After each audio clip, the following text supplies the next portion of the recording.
Saturday's body.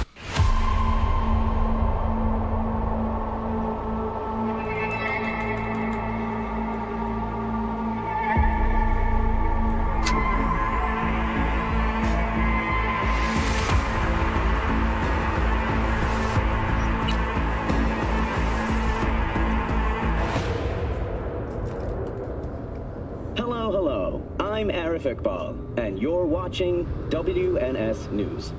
New details have emerged on the attempted abduction of Hanako Arasaka at the Arasaka-sponsored Dashi Parade. Early accounts first reported that the assailants struck as the parade was in full swing.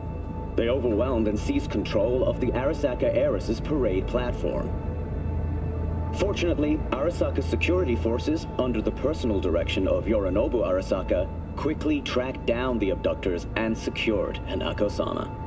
Yorinobu-sama has since issued a public statement condemning the perpetrators' deplorable actions and promising swift retribution. To those who raise a hand against the Arasaka family, I promise you, we will rip the hand off. Fucking day. Let's go.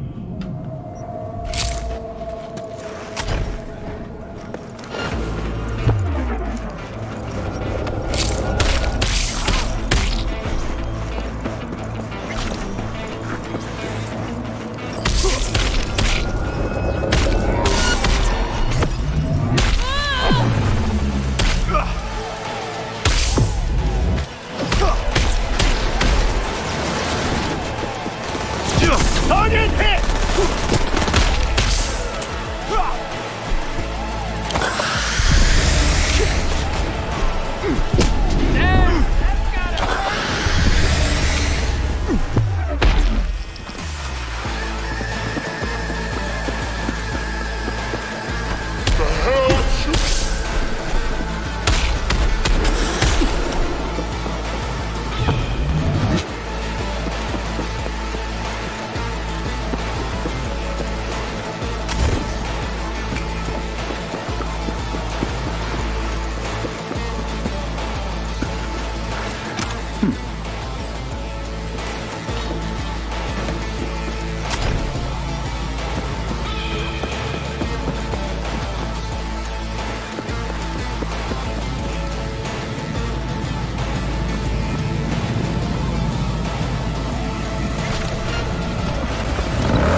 Got the data. What now? Good. Very good. We should meet as soon as possible. There's a place I know where... Hold on. Sending you the coordinates. See you soon, then. Don't wait. Hurry.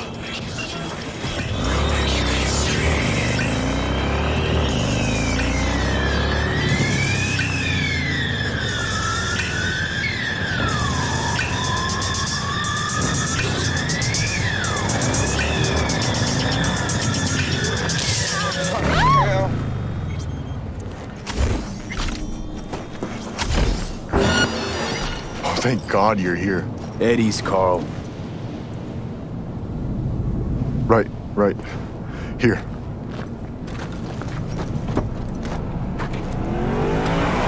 Fuck!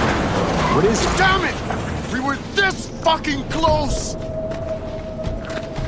No! Fuck! Please! No!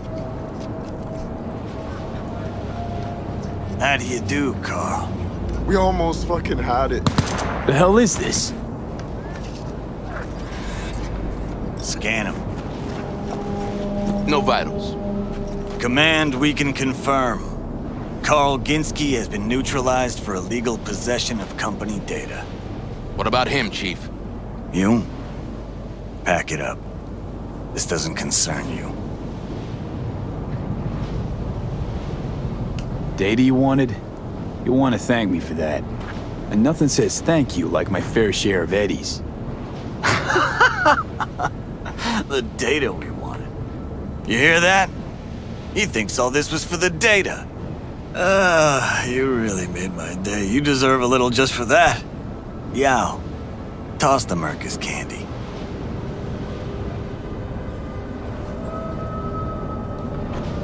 Fuck you and your corpo dealings. And still it speaks. That's it. Shame its Attaboy. message isn't getting across. Bitches always fuck get down on their yourselves. knees. So long.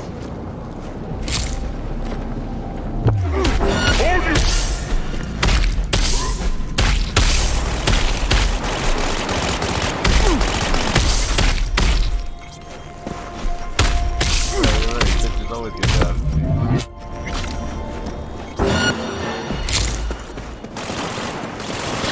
Surround him! Affirmative!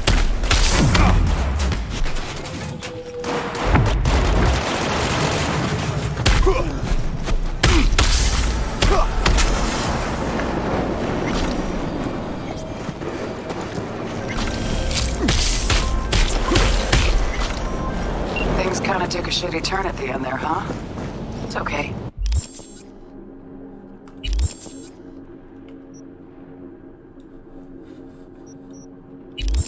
Shake it off this time. Can't predict the future, right? Happens to the best. Contract closed.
Never said a big word like that. How did you learn that? If I do say a big word, it's usually choreographed where I say the wrong version of it.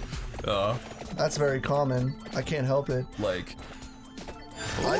you can give me an Something example. new I to don't the know. table. like your word for develop.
is Uppy.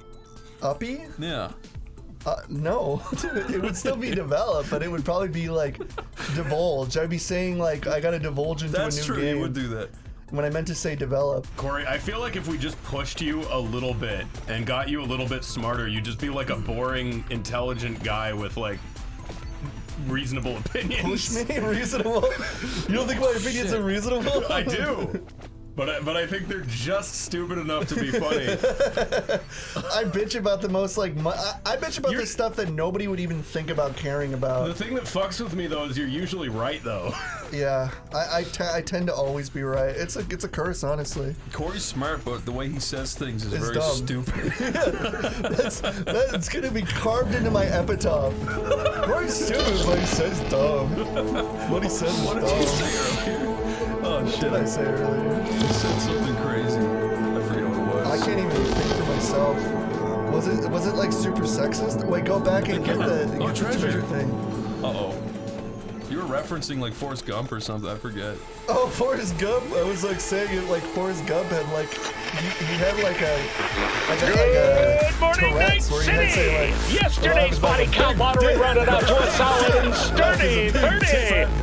Yeah, I kept saying that over and over as if he was like screaming on the parched bench. I liked it. It didn't make sense in any context. Why? First of all, the people would leave. They wouldn't sit next to Forrest Gump if he kept on like I'm It would just Aaron completely Ball, kind of run and the you're tone of the watching movie. WNS News. That's exactly what you fucking said. It would. First of all, I'd make the movie 20 times more funnier, but it would be over in 5 minutes. True, because everyone would just stand up and walk away.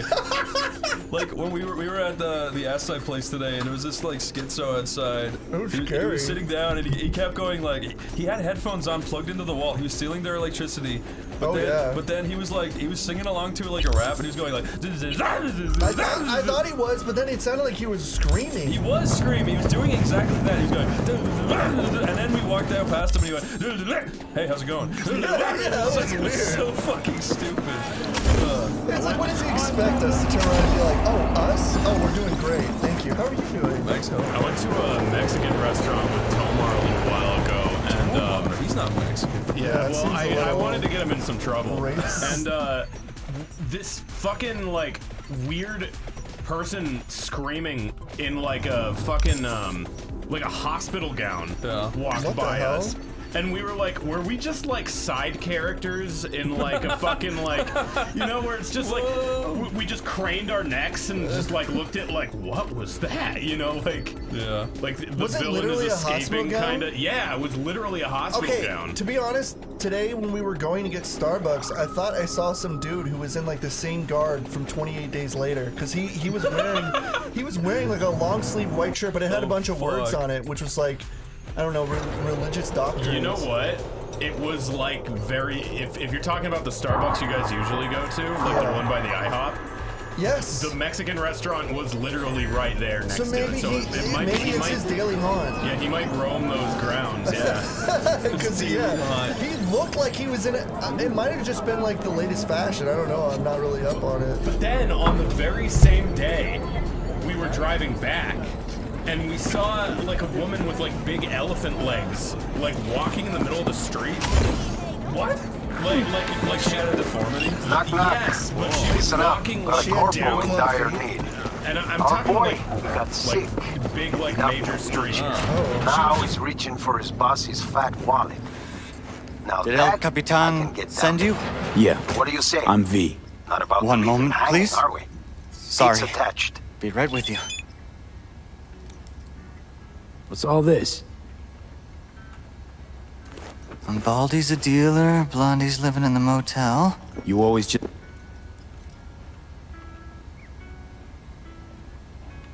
El Cap tells me you're running a jump. Could use some help. I'd like to, borrow a company truck. You want to rob your employer. Well, yes, but not so loud, please.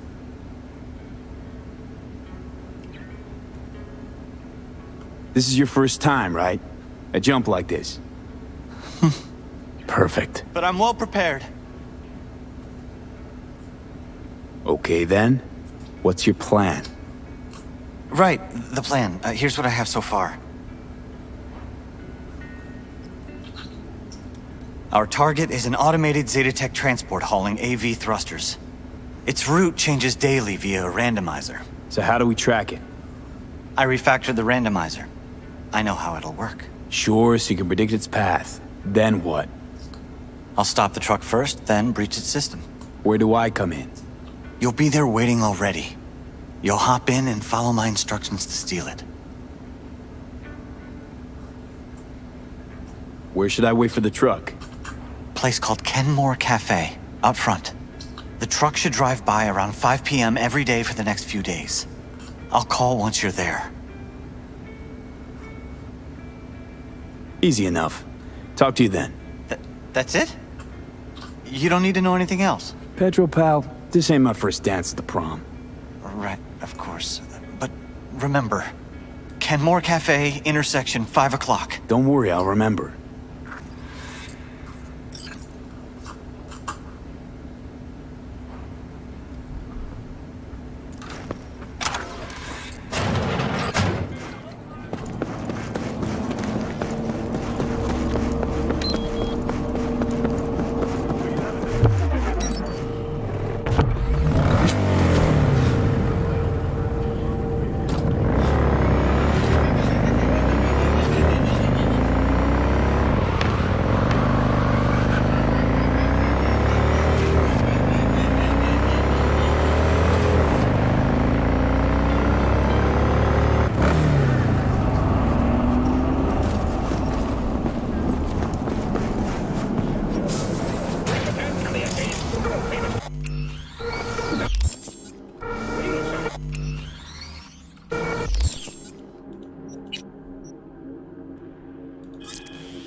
I know.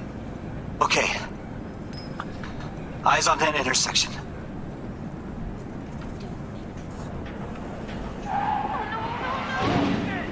Go! To the truck now!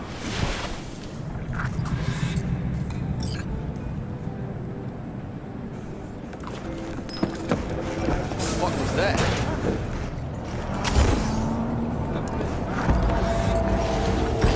I'm in. Slot the splinter to the right of the wheel.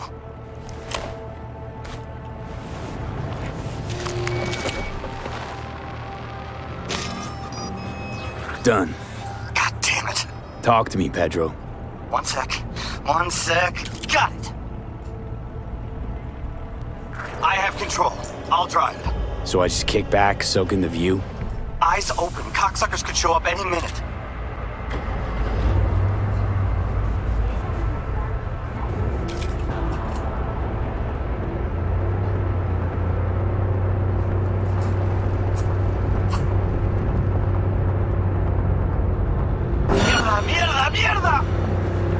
Easy, Pedro.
Right. No need to thank me.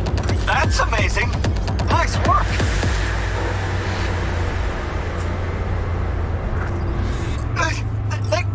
The runner's on me. You handle it? Take the wheel. Got it.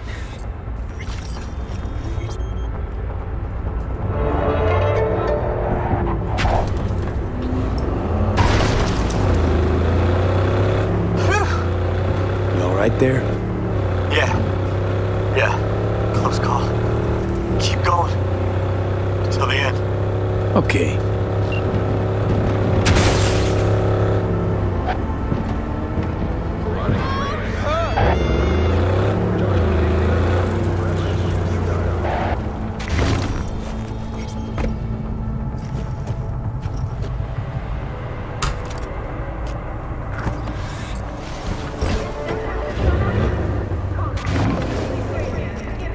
It worked! We did it! Holy shit!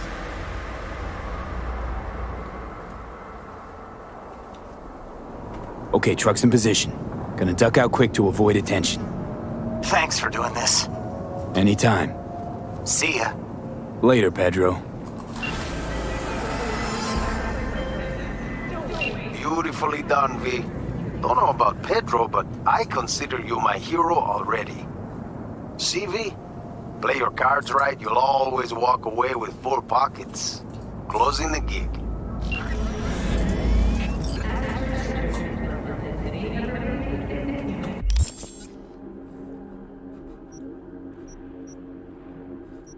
Got a new graphic update. Fucking, fucked up my map.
V, I've got quite an unusual one for you.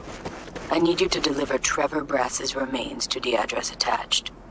The young life inside was snuffed out by a Wraith's bullet. Trevor's parents can't bury their son until he's back home. You can help make that happen.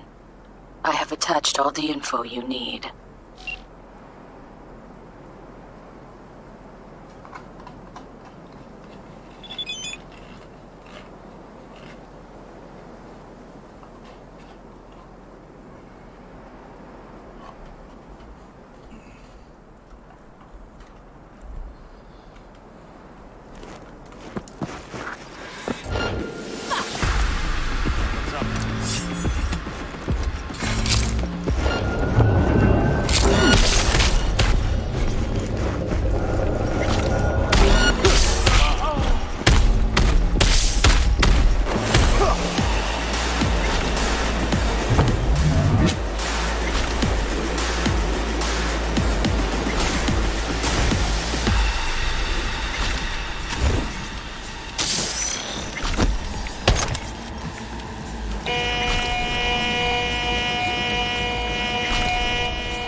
This ain't good.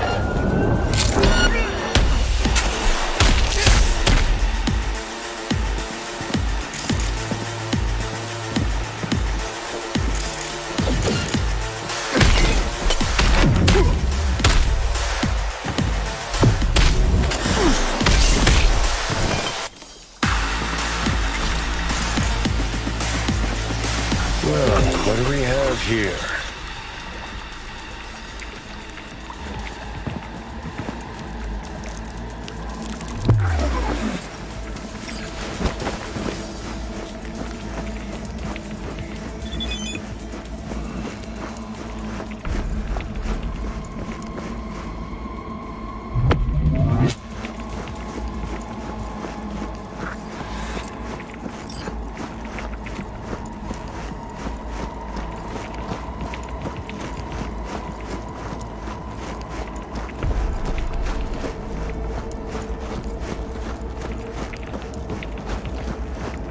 All right, load him in the back. Time to go home, Trevor.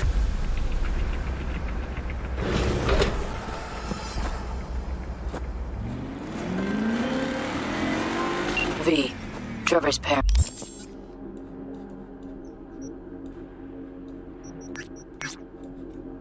can finally give their boy a proper burial. Thank you. Truly. Contract closed.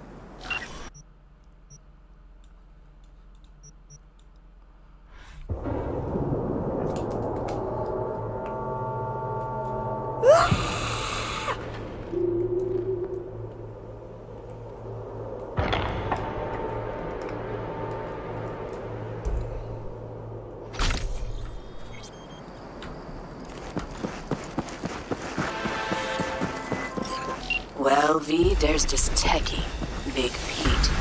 He just made an appearance in the Badlands, only I'd rather ye had it. Catch my meaning? I'm sending some info on this static scum your way.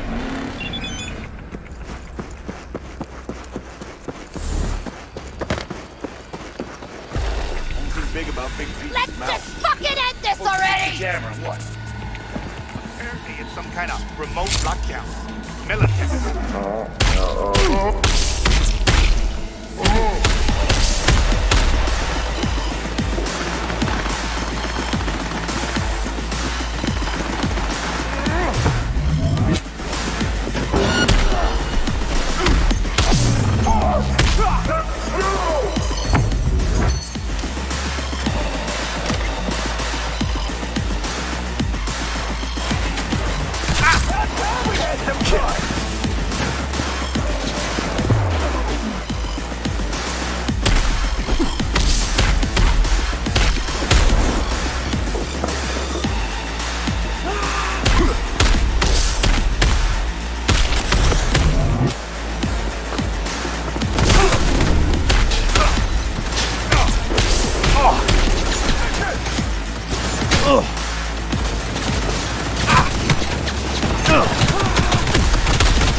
V, Trevor's parents can finally give their boy a proper burial.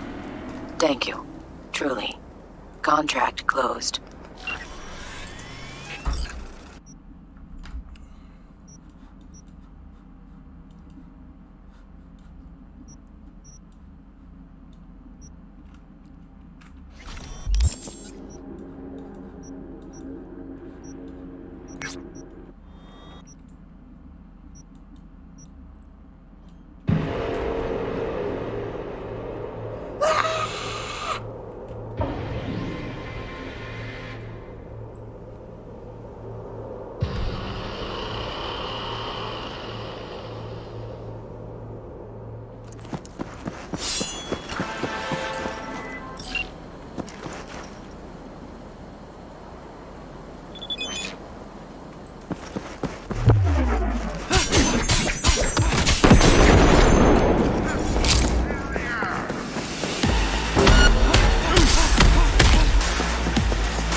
Fury hits you like a cheese rat. Whoa, whoa, fuck! Don't shoot! And the rest of the crew? Wouldn't count on it. So I'm supposed to take the fall for a piece of shit jammer that don't even work? Sometimes it shines and sometimes it rains. Sound like my brother. Wait, you're the one who saved Tiny Mike. Don't change the subject. Mikey said you're a solid merc. Change your mind and I'll pay you. Kiss and see goodbye right after. Eddie's now. They're on their way. Start walking. Of course. Thanks.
Well, V, I hadn't expected you to be so accommodating. Still, let's call the problem put to bed. I'm closing the book on this one.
Making more than enough money is never.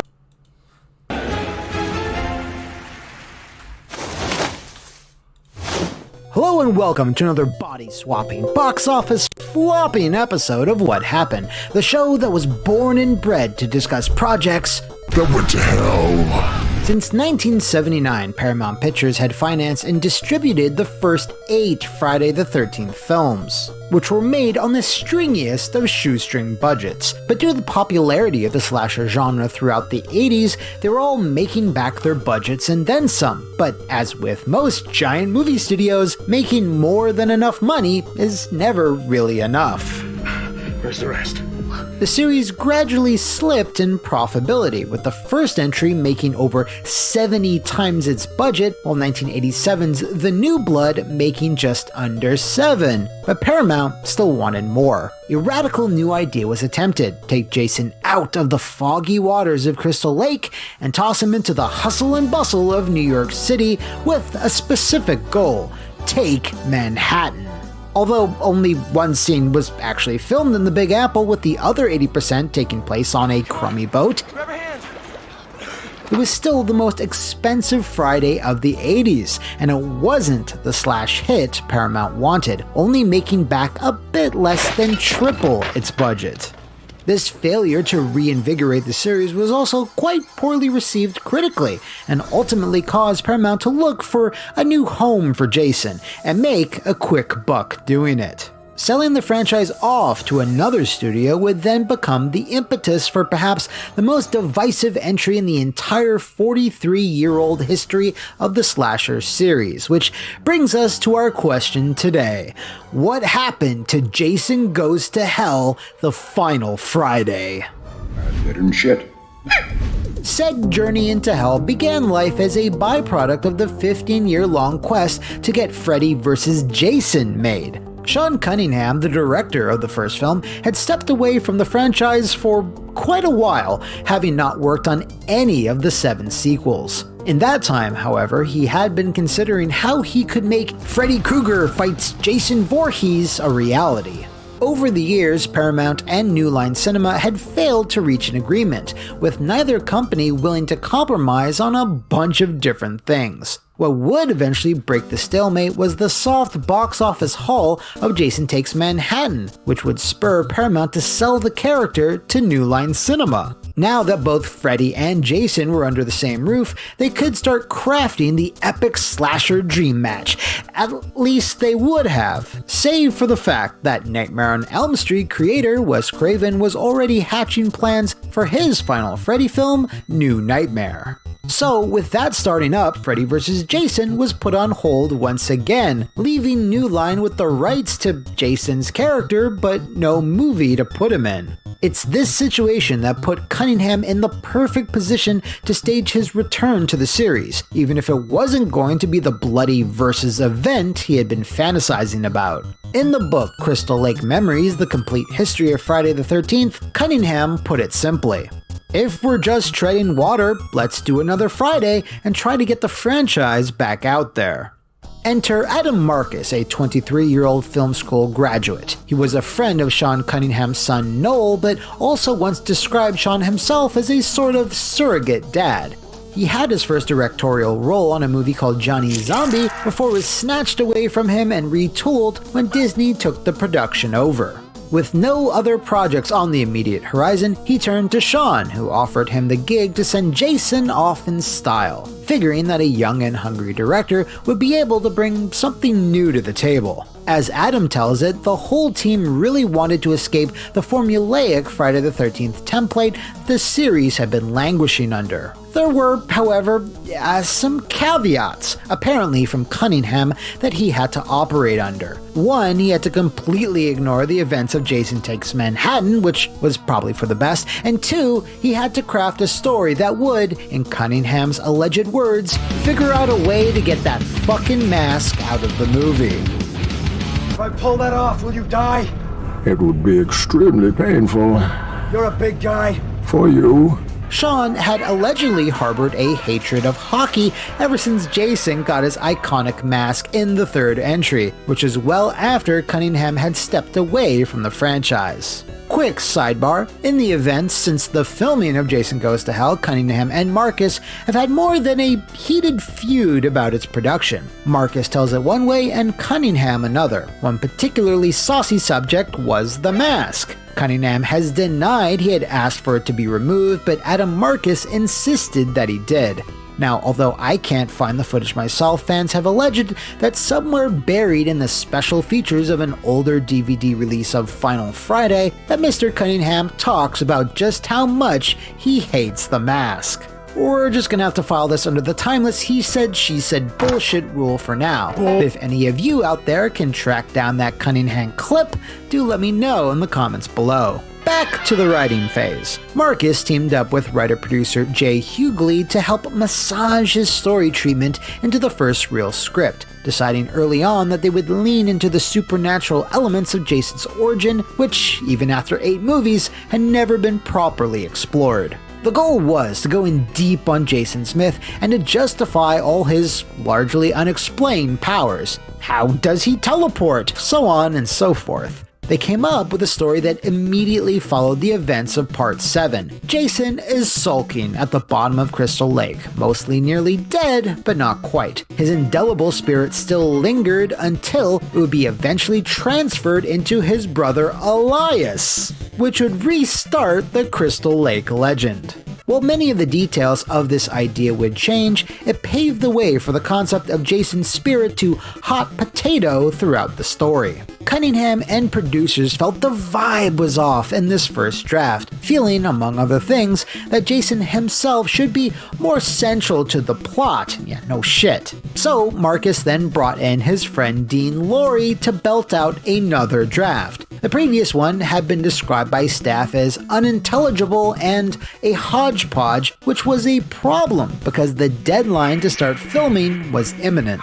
To further illustrate this, Lorey was hired on a Thursday and needed to be done by Monday, with Cunningham literally looking over his shoulder the entire time. According to the film's editor, David Hanman, Cunningham locked himself in a room with Dean for 4 days and wouldn't let him out until the script was done. This pass brought in fan-favorite bounty hunter Creighton Duke, who basically existed to explain the new Jason lore that they were trying to cobble together. While Lorey's take was much closer to what we would eventually get, producers were still not 100% happy with it, and thus had both Nightmare on Elm Street 5 writer Leslie Boehm and Deep Star 6 scribe Louis Abernathy to do uncredited, last-minute revisions.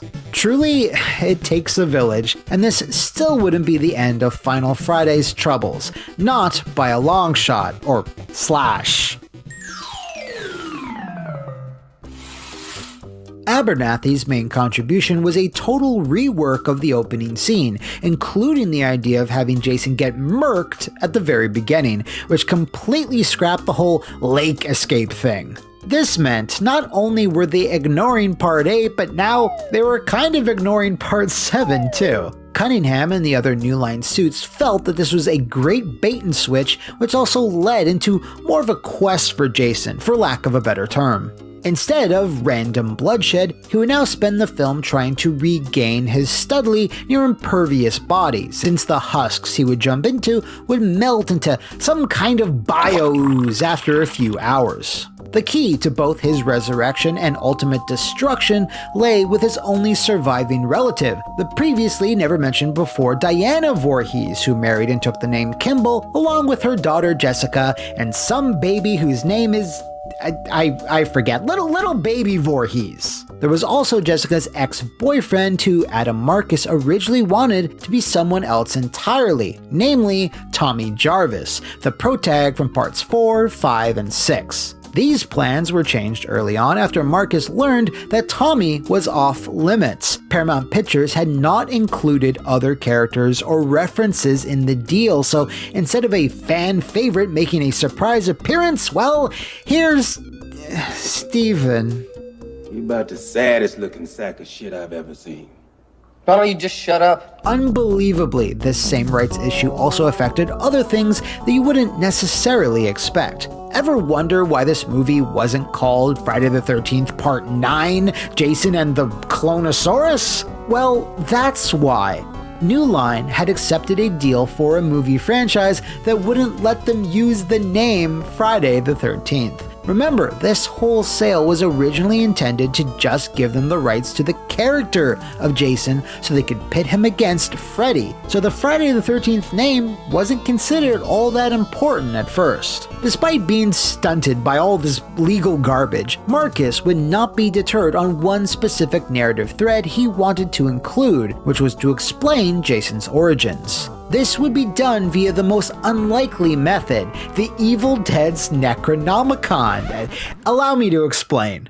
The premise was that this film's universe and the Evil Dead were one and the same. Jason's original resurrection was due to Pamela Voorhees using a spell from the book after his childhood drowning, which also served to explain his otherworldly strength and durability. Oh, and the Necronomicon in this movie isn't a cheap knockoff, by the way. Marcus actually called up Sam Raimi and borrowed the original prop. Now, while the young director couldn't reference it by name since New Line Cinema didn't own The Evil Dead, the hope was that hardcore fans would be able to piece this all together. This origin, coupled with Jason's new power to possess people, meant, in Marcus's head, Mr. Voorhees was a Deadite, a member of the antagonistic force featured in Sam Raimi's films. And as for the fancy dagger that just so happens to be the only weapon that can send Jason to hell, well, that was the Kandarian dagger, which Adam also nicked from Sam's house. This kind of looks like your old girlfriend. Now, while this is all some truly bananas shit, the biggest link to another horror franchise was, of course, the final shot of the film, which highlighted a clawed hand dragging Jason's mask down into hell, which really was the ultimate end goal of the movie, just setting up the next one. Before I move on, it's worth noting that many fans don't recognize or even acknowledge this Evil Dead connection, as these ideas were never followed up on in any official movie sequel. Although it's a really cool and ambitious idea, I think it's understandable why so many found it too out there and non-canon, considering it rewrote such a massive amount of film lore. Once the initial shoot was done, Marcus had a cut made for test screenings where he was shocked to learn that despite audiences having grown tired of the same old stuff, they still wanted the same old stuff, maybe just a bit better. Feedback centered mainly on the lack of series tropes. Where's the premarital booty calls, recreational substances, all the classic kills? Where's the Friday the 13th?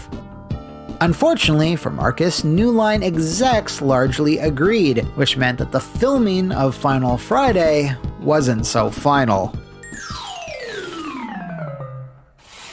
So yeah, New Line wasn't happy with the first cut of Jason Goes to Hell. One of their biggest issues was with a scene involving a giant version of the creature called the Hell Baby, the weird gooby worm thing you see during possession scenes, which was going to be played by a performer in a suit. The main characters are going to be fighting this thing during the climax until someone saw the finished scene and was all like,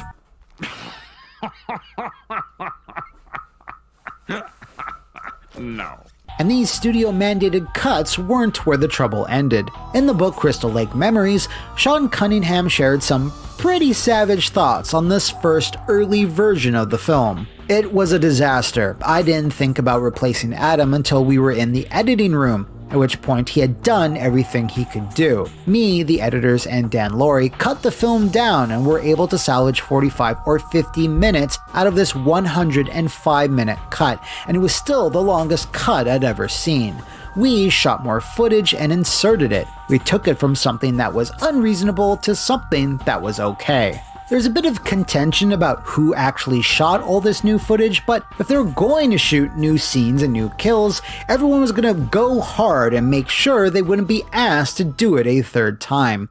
The biggest single addition was a brand new, nearly 10-minute long scene early in the film where the Jason-possessed coroner kills two campers in exceedingly brutal fashion. This scene worked to restore those missing traditional Friday elements and also wound up delivering one of the most iconic kills in the entire franchise. No small feat for a series whose main appeal was watching teenage goobers getting their shit pushed in. There were also some other cuts that were not mandated by New Line, but rather the MPAA. Much like the last few entries in the series, Jason Goes to Hell had a number of its kills trimmed or toned down so it could even be shown in cinemas, though not to the ludicrous degree that Part 7 had been subjected to. So while the theatrical cut of Jason Goes to Hell was indeed neutered, New Line took this as an easy marketing opportunity and would later release an unrated cut on VHS for all you salivating gore hounds out there.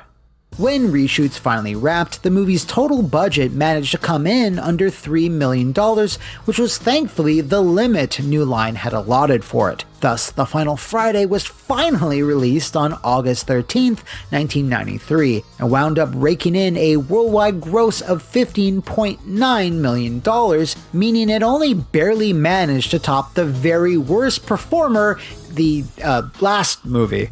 Part of the reason for this was that slasher flicks were aging out by the early 90s, so the big tease of a Freddy vs. Jason showdown didn't excite fans as much as you'd expect. In conjunction with that, the soft box office hauls of both Final Friday and Wes Craven's New Nightmare basically put both franchises in the grave, at least for a little while. In the years that followed, Freddy vs. Jason was still stuck in development hell, which you can learn about right here. So Cunningham decided there was time to get another Friday, or rather Jason movie out the door. Thus, a big dumb journey into space, and the future was made for around $11 to $14 million, making Jason X the new most expensive Friday the 13th of its day, and an even bigger financial failure, pulling in only $17 million. Fortunately, trends and tastes tend to be very cyclical, so when horror movie remakes became in vogue throughout the mid to late 2000s, Friday the 13th finally got the long-awaited solo success that it had been chasing for the last 20 years. The 2009 reboot carved up the competition, scoring up over $40 million in its first weekend and $92 million when all the blood was dried. And as good as that was, regrettably, in the world of cinema, it was the last time Jason would stalk Crystal Lake. After multiple pitches for another entry failed to coalesce throughout the 2010s, such as Jason terrorizing campers in a snowy off-season environment, or even a bizarre found footage take, the franchise eventually stalled out due to a very long legal battle between Sean Cunningham and writer Victor Miller, which I am so sick of having to talk about. It is now 2022, and we're still not much closer to a new film, although there have been some teases and hints from a few different sources insinuating that Jason could finally be strapping on the mask one last time, whether Cunningham wants him to or not. If you know of any of the messy, maniacal misfires in the video game or movie industries, do let me know in the comments below, or enter the bloodstained campground that is my Twitter. See you next time, and thanks for watching!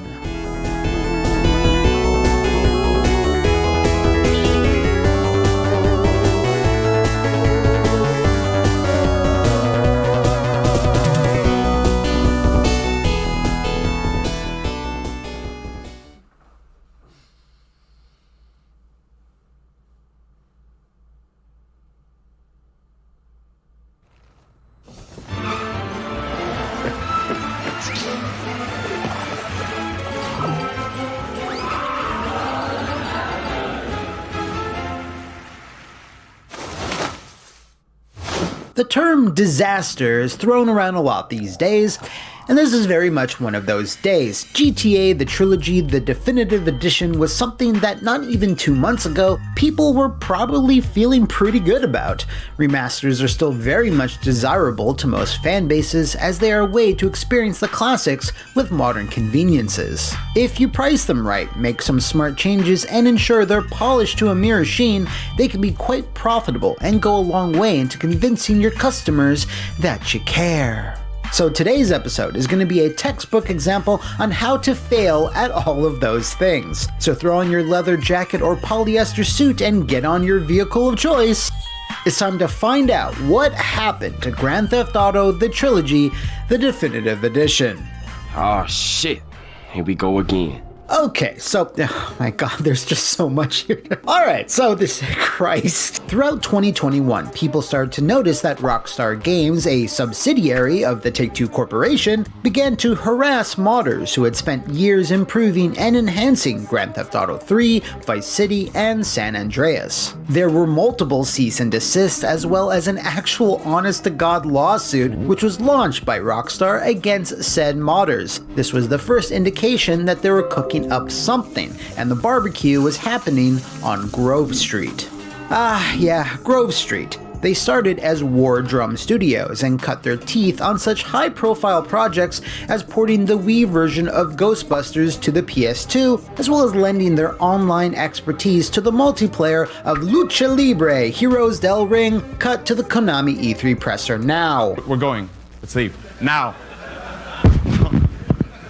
Fantastic. Jokes aside, everyone has to start somewhere, but even with very little experience, all of a sudden Rockstar started contracting them to port the 3D trilogy to mobile phones with very inconsistent results. These were the 10th anniversary editions and featured a number of random, arbitrary changes, along with one major one was that they all now played terribly. Not really War Drum's fault here, because this was old console code retrofitted to work on a device from the far-flung future that the original developers at Rockstar North could never have imagined in their wildest dreams. This then led to the awkward console remasters, sort of. This bit's confusing. Well, GTA 3, Vice City, and San Andreas got backwards compatible emulated versions on consoles. The latter, for some reason, was replaced by War Drum's mobile port, which had graphical changes like increased draw distance, no fog, different lighting, and of course,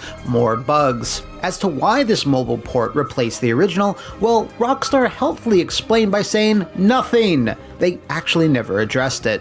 Buster, straight buster. Plenty of fans bemoan this move, feeling that all these visual enhancements altered the look and feel of San Andreas for the worst. In addition to that though, this port also suffered from an inconsistent frame rate with very regular dips and hitching, which made for a version that most hardcore fans would consider quite terrible. If you're a casual fan, however, you probably didn't hear about any of this when it was going down in 2014, and that's because it was never really advertised as some big new definitive edition. So let's see what happens when it actually is.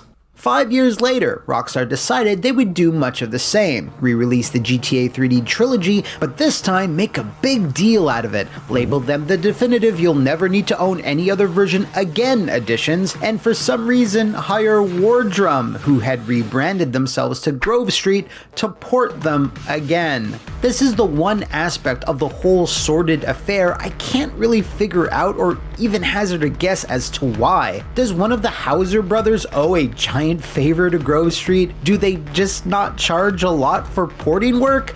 Like, out of all the studios Take-Two owns, who said, oh hell yeah, these are the guys? I'd understand if their previous work was well received, but let's face facts, it wasn't.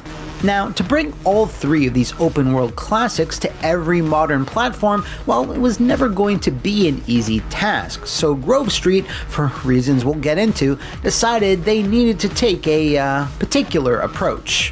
In an interview with The Gamer, Rockstar producer Rich Rosado broke down this approach. The thing that drew people to these titles early on was the very specific way that they felt. So when it comes to redoing them, you hit a crossroads. You can either try and rebuild them and improve them, and in doing so, that means rescripting everything and adding new physics. Or you acknowledge that these games had a very secret sauce that people fell in love with, and would be a fool's errand to try and replicate every single element, the good bits and the frustrating bits. This brought a lot of technical headaches, but it gave us what we wanted. We then took advantage of the effects available in the new renderer, which enabled us to do far more than just add a new lighting effect here or there. You have a whole toolbox to play with. We also had plugins for current generation consoles, which made our lives a lot easier when it came to supporting those platforms. Let's break that all down, shall we? Rockstar North made the original trilogy on the 6th gen workhorse renderware, which sadly is no longer in use. So they decided to rip out the base code and plop it into a new renderer, which in this case was Unreal 4, a very different beast. They would then use Unreal 4 to fiddle with just about everything: the lighting, character models, textures, weather effects, physics, all that stuff. And as he said, using Unreal 4, which does support all consoles, would help maximize potential profits, which Rockstar is very fond of doing. Where's the goddamn money? Now, reportedly, things didn't start out this way. They were going to be very basic ports at first, with the only new change being a lighting system upgrade. I mean, we gotta upgrade Tommy's model. I mean, look at it. And then we gotta do the same for Rosenberg. Shit, you know, we could tinker with the shooting mechanics too. Now, on a base level, that doesn't sound like the worst idea in the world. You do want to preserve what people remember, but if you don't change or update enough stuff, then you ain't convincing Joe Blow Splamoni to fork out 60 clams. The problem comes with taking such old 3D code and hoping it'll play nice with modern tech. There's gonna be lots of issues and incompatibility, and that's doubly so when you're working on vast open world environments. So if you're gonna do this, you're gonna need a lot of time to polish and bug squash, and that goes triply so when you're releasing this on like half a dozen machines. You can pretty much already see where I'm going with this. More and more problems